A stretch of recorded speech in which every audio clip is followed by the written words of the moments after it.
Bismillahirrahmanirrahim. Assalamualaikum warahmatullahi wabarakatuh. Ya, di sini saya mau menawarkan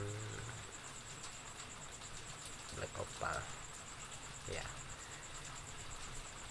seperti yang sudah bisa kita lihat di sini penampakannya terlihat nampak seperti ada retak-retaknya ini bos ya. Ya, terus terang ini sih sebenarnya pakaian pribadi, karena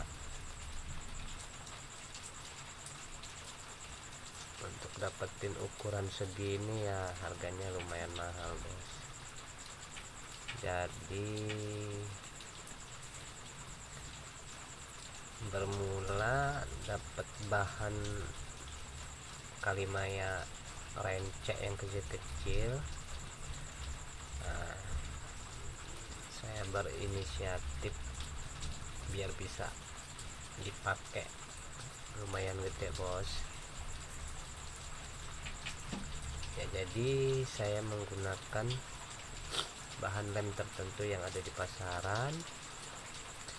Jadi saya gabung-gabungkan biar bisa pas sesuai dengan ring nomor 7. Ukuran diameternya sih kurang paham berapa ini, tapi lumayan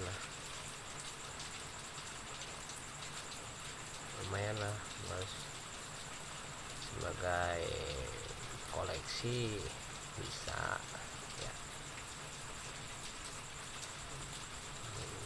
Nah itu aja ya bos ya.